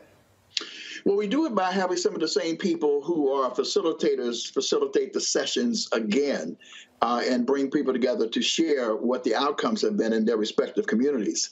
And proactively, in some of these areas, we already have a sense of what we want to do. We want to share with people. If you take the area for gentrification, for example, we say that there's a state of emergency in Black America around gentrification, displacing Black people and Black culture. So what we want to do and have done is to begin to bring together activists, policymakers, and so forth who are dealing with this issue all across the country, who have not been meeting with each other, who have not known each other, to come together to begin to talk about how they can collectively move together. In that regard, we want to create a national network, and we want to have a national resource center, and that resource center can provide technical assistance for people who are engaging in the struggle across the country. Similarly, in the area of police violence, Pastor Mike McBride and a number of people who are doing work in this area and doing it impeccably. We want to gather as many people. As you well know, this is an area that is just cutting at the heart of Black people all across this country, bringing people together to figure out how we can best deal with this question of internal violence and fratricide. And there are people who are doing it and doing it relatively successful. How do we interface with each other and do that more consistently, both in terms of what we want to do internally, what we want private institutions to do, and what it is that we demand of government in order to help cure and heal our communities. So in area after area after area, that is the approach that we use. In fact, one of the things that we do is we have people, everybody will get a chance to see what's happening in each of these 8 areas. But on Saturday, one of the unique features of the State of the Black World Conference is you only pick one area and you stay in that one area. You'll have 3 2.5-hour sessions. So you take a deeper, more qualitative dive into that issue. So even though people would like to pick a little over here, a little over there, and we know that, we ask you to pick only one area. You get a chance to see what everybody's doing in their area. You get a window. You see the issues that are being covered. But you stick in one area so that you have an opportunity to get a deeper dive. And then on Sunday, we have people come and they report out. You know, we create what we call a declaration of intent. We don't claim that IBW in and of itself and by itself has the ability to implement all the things that are being talked about. But at least we get an idea of what is being proposed and what organizations may actually come together to help implement a particular part of it. It is an incredible experience. And of course, again, this one is really larger than ever before because we have, again, key leaders from all across the world coming to interface with Black people. There's a global Black experience. Rebecca, your question for Ron. Sure, Dr. Daniels, in 2021, the Congress passed ARPA, the American Rescue Plan Act. It sent billions of dollars to the states that are now making its way to different Black communities that have to be spent by 2026. There are a lot of Black leaders across the country trying to figure out what to do with that money and how to move the Black community forward. Would you say that this conference coming up in April will help some of those communities and community leaders come up with a plan of the best way to use this capitalization to really move Black communities forward in this country? I don't know if they were addressing that question specifically, but as it relates to water and climate change, not climate, and environmental justice, this is one of the areas in which some of those dollars are being allocated. And one of the issues, as you well know, is in places like Jackson, Mississippi, they're trying to figure out how to not get the money to the local communities, but to have those monies be stalled at the state. We will definitely be meeting to try to figure out how to challenge that kind of reemergence of states' rights that really creates a new kind of apartheid. So even though you've been starving already, you won't. There are ways in which they're trying to block those resources, from coming and flowing into those communities. So there will be those kinds of conversations that will be taking place. Robert? Thank you so much for all that you do and all the work that you put together thus far. What are going to be the efforts to finally hold Congress accountable for actually moving on many of these issues, whether it be the study committee on reparations or any of the other issues within the African diaspora? The Congressional Black Caucus, the largest caucus in Congress, is the largest it's ever been. You have 15 plus members in the House, 2 United States senators. What is being done to force them to actually move and act? Well, we don't see this conference specifically as trying to necessarily force the CBC to act. I would say that the CBC is exercising considerable influence. We're trying to, in fact, get not the CBC, but we're trying to get Biden to move on getting H.R. 40 enacted by executive order. And so that will be one of the things that we'll be talking about, is how we can amass greater energy around that particular issue. We will, in fact, have people like Latasha Brown and Melanie Campbell and others talk about how we more effectively utilize the black vote. We're in a scenario, quite frankly, where the black vote was responsible for blunting the so-called red tide. It was a black-led blue wave that did that. And of course, as Roland has talked about, and I agree, we will be talking about how we, in fact, create a greater culture of civic engagement and civic participation, so that our people are always ready for the, dare I say, the nonviolent march on ballot revolution, in order to not only hold the Congressional Black Caucus accountable, but in fact to continue to advance our agenda. One of the key issues at this point is, of course, we're facing the alt-right, raw, naked forces of white supremacy and white nationalism. Unfortunately, with the House being in the hands of these crazy MAGA mad people, it makes it very difficult for some of the things to move forward in the way that we would like. And yet we have to continue to raise the demand. We have to continue to raise issues like the Floyd criminal justice reform bill, like the John Lewis voting rights bill. These are things that actions can be taken on by Biden by executive action. But it is really reparations, H.R. 40, of all of these bills, which has the greatest potential to actually be up and running, because it's no longer a study bill. It is a bill to study and develop reparations proposals for African Americans, which means that actual commission with a budget of $20 million can actually be doing the work. So we support all of these efforts, all of these actions. They will be, I'm sure, permeating throughout the conversations that we have at the conference. We anticipate several members of the CBC to be there, as well as mayors being there, people who are elected officials not only in the U.S. but around the world. And again, we'll be pushing these issues forward. Ron. All right, then, Ron. Well, look, we certainly No, Scott, you can't ask a question, Scott, because you asked 3 questions in that education segment. Who's counting? You thought I forgot, huh?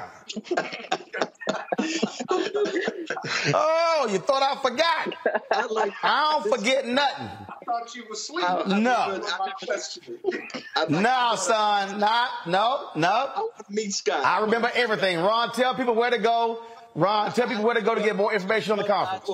All roads lead to Baltimore. April 19th through the 23rd. And you go to ibw21.org. Discount registration is on now. It's going to be more after April 1st. All roads lead to Baltimore. And I want to meet Scott. I just recognize him. That brother, I like the way he rolls. So, Scott, let's hook up, man, and make the State of the Black World Conference a big deal, Let's brother. do it, One of the man. great conferences in this era. Yeah. Love you, brother. And all of y'all. Yeah. Give him one of your dashikis because he needs it. All right, Ron, I appreciate it. Thank you, brother. Really appreciate you. Thanks a bunch.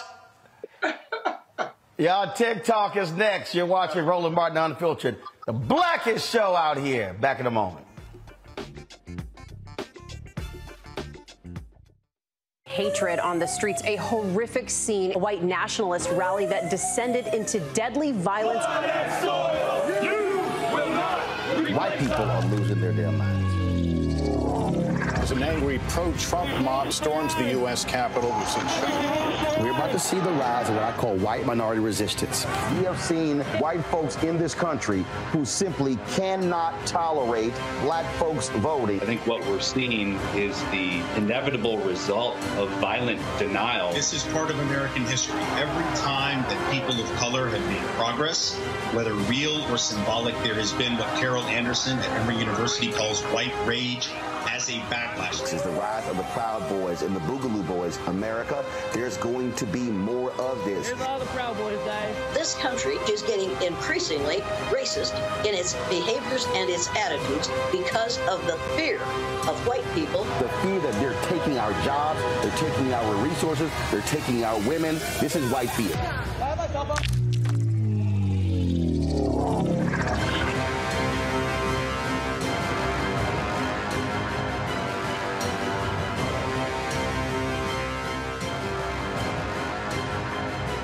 Pull up a chair, take your seat at the Black Table with me, Dr. Greg Carr, here on the Black Star Network. Every week, we'll take a deeper dive into the world we're living in. Join the conversation only on the Black Star Network. Hey, I'm Donnie Simpson. What's up? I'm Lance Gross, and you're watching Roland Martin Unfiltered.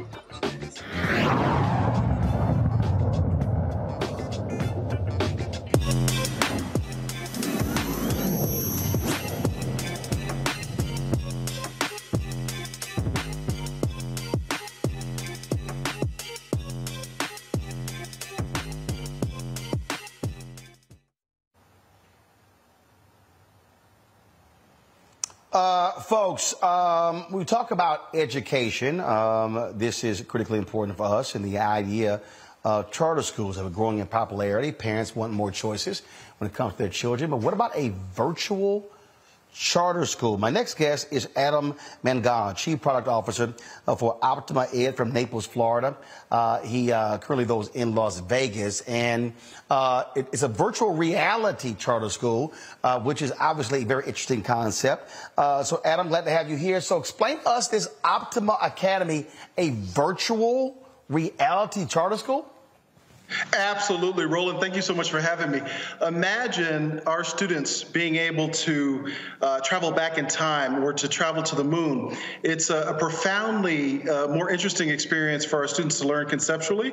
And so we've built a Web3 experience, which is on a social VR platform, where instead of being on the checkerboard of faces we call Zoom, students are together in community in the metaverse learning together. And we're running right now over 1,100 courses in the state of Florida, all tuition free for students to be able to access this incredible coursework. So we're really excited about giving more access to Black and brown students all over the country and expanding beyond Florida in the coming years.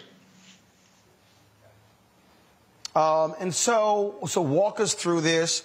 How many students are currently involved in this virtual reality charter school? Yep. So we have 200 students enrolled today, 2 of which are my own, 3rd and 4th grader. And you can imagine, Roland, Alexander doesn't become great without Aristotle coming into his home. And so the idea was that we could hack time and space and bring the very best teachers in the country to students in the comfort of their home. Some of your previous guests this evening have articulated the trouble that Black and brown students are having accessing incredible faculty, and this solves a big problem. There are huge barriers to community education, and you've seen over the course of the last couple of years, before the pandemic, we had about 3% of our Black families homeschooling. Now we have 16% of our Black families homeschooling, and we need a curriculum that is excellent, that will be able to be accessed by all of these families. Questions from our panel. Let me start first with Robert. You mentioned Florida.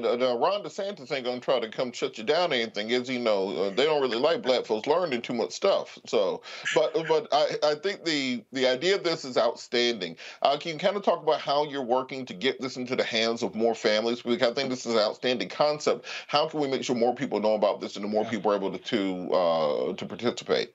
Yeah, tremendous question. I think what's really critical here is that Black families understand that the entire internet is moving into 3 dimensions. And we have an opportunity right now to allow families to get access to this content. How do we offer a world-class education if we're going to put barriers up like cost, if we're going to put barriers up like geography? What we're able to do is take a world-class education. Augustine says, the world is a novel. If you stay in one place, you've only read one chapter. You know, how do you give a child in inner city Miami access to a world-class education without being able to take them all over the world? And up until this point, the ability to do that in an analog way has been price prohibitive. And we've been able to hack that with the power of immersive computing. So we, right now, we're able to deliver this completely free in the state of Florida because we've done a 900-page application with the state to have the curriculum approved. And we plan to expand to other states now that we've been able to launch successfully in Florida. All right, then. Let's see here. Rebecca. Sure. So, Adam, how do you bridge the gap in the virtual world between a didactic learning style, like a hands-on learning style, to virtually? How do you make sure that students who might have neurodivergence or all sorts of different ways and modalities of how they learn, how do you make sure that this type of model can work, across the spectrum of different types of learners? So this is a tremendous question. We know that Zoom was engineered as a conference call, so it doesn't really meet the needs of students who are learning online. But when we think about what do students who have neurodiversity actually need, they need concept-based instruction, right? Augustine says the words printed here are concepts, we must go through the experiences. So the idea that a student who's learning the parts of a plant, for example, in the state of Florida, can actually pick up the plant and label the xylem and the phloem, or enter a cell as opposed to read about the cell, this makes learning more efficient. And one of the proofs in the pudding is that we have a tremendous partnership in the state of Florida with an organization called Step Up for Students. It represents 94,000 families with neurodiversity. And so being able to learn in a hands-on fashion, in a concept-based way, where students can actually manipulate the academic assets, becomes a very, very relevant and engaging way to learn. And as you know, with students with neurodiversity, the more relevance and the more engagement that we can offer, the better chance we have of growth. Right now, we've shown about 9% higher performance on math and literacy than our other counterparts right now in the state of Florida. So we believe that the concept-based model is a much better model for students who need that kind of approach. Scott. Oh, I get a question now. Wow. Okay. So. You get a question. A question. I forgot it's your show. You know what? I love the concept, but what do you say to your critics who say, okay, it's in Florida, you got virtual learning, I like everything about that, but there's more to an education than just teaching. What about the lack of social interaction, these kids who are enrolled, that they lose that concept and precept, and just how to socialize and talk to other students, even though they may be getting a great education? What do you say to those critics of your program? So I am so grateful for that question, because that's really the insight. That's the thing that we know to be true that others would disagree with us on. Because it is a social VR platform, students are actually physically together in the metaverse as avatars. So we're solving the loneliness problem in online education by having that common courtesy of connection and that sense of presence, and having a teacher actually deliver instruction with that group of students present together, so that the teacher can give real feedback, real-time feedback, and that the students can benefit from each other's perspectives, right? So you read an incredible book, the memoirs of Frederick Douglass, and then you have the opportunity to discuss the impact of that cultural context in the metaverse. This is a very powerful tool to be able to create, again, relevancy and benefit from the sense of presence that you can achieve on Zoom. How do you deal with the students who do not? How do you deal with the students who don't have high-speed internet to be able to access this virtual reality charter school? Yep. So I'm running right now, Roland, on a Wi-Fi hotspot, and because we're funded publicly, we're able to provide internet for our families. My two children actually go to school in a rural area on a farm. And so, part of this was selfish for me. I wanted them to have a world-class education, and we wanted to develop it in a way that if we could ship a Wi-Fi hotspot, we could run the school. And so the great thing is, families can take this school with them if they travel internationally, if they're traveling around the country. They're not confined to a specific geography. This is what I think is revolutionary about our approach. The other element that I would add is that, part of my dream is to make ambulatory learning great again, right? Our very best teachers, Jesus, Socrates, these folks did not read nor write, but what they did was they walked next to their students and they asked them questions. And so that ability to take your very best teacher with you and have that teacher extend thinking by asking great questions like your panel is asking this evening, I think is a very revolutionary concept in terms of giving access to a world-class education. All right, then. Look, we certainly appreciate it. Where can people get more information?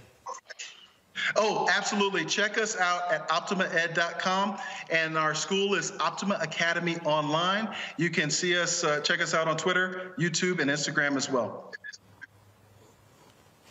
All right. We appreciate it. Thanks a lot. You're amazing. Love your show, Roland. Thanks, you. I appreciate it. Thanks a lot, folks. I got to go. I got to go sit on the panel for NAACP. We'll stream that later. I am not here tomorrow. Robert, are you filling in tomorrow?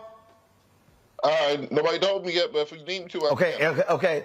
Erica, Erica's filling in tomorrow. Sorry, I thought it was you. So I'm speaking to the AK Regional in Huntsville, Alabama. So I'm flying on a red eye tonight to get there. So the AKs, I'll see y'all tomorrow. Then I'm back to LA on Friday for the Image Awards. We got interviews with Roland. We're going to be on the red carpet. And of course, we're going to be on the red carpet on Saturday as well. So Rebecca, Robert, and Scott, 5 questions, Bolden. We appreciate it. Thanks a bunch. I'll see y'all on Friday. Y'all know how we do. Holla! Folks, Black Star Network is here. Oh, no punches! I'm real revolutionary right now. Support this man, Black Media. He makes sure that our stories are told. Thank you for being the voice of Black America, Roland. Stay black. I love y'all. All momentum we have now, we have to keep this going. The video looks phenomenal. See, there's a difference between Black Star Network and Black-owned media and something like CNN. You can't be Black-owned media and be scared. It's time to be smart. Bring your eyeballs home. You dig? Pull up a chair. Take your seat. The Black Tape. With me, Dr. Greg Carr, here on the Black Star Network. Every week, we'll take a deeper dive into the world we're living in. Join the conversation only on the Black Star Network. Hi, I'm Dr. Jackie Hood Martin, and I have a question for you. Ever feel as if your life is teetering and the weight and pressure of the world is consistently on your shoulders? Well, let me tell you, living a balanced life isn't easy. Join me each Tuesday on Black Star Network for A Balanced Life with Dr. Jackie. We're all impacted by the culture, whether we know it or not. From politics to music and entertainment, it's a huge part of our lives, and we're going to talk about it every day right here on The Culture with me, Faraji Muhammad, only on the Black Star Network. I'm Deborah Owens, America's Wealth Coach, and my new show, Get Wealthy, focuses on the things that your financial advisor and bank isn't telling you, but you absolutely need to know. So watch Get Wealthy on the Black Star Network.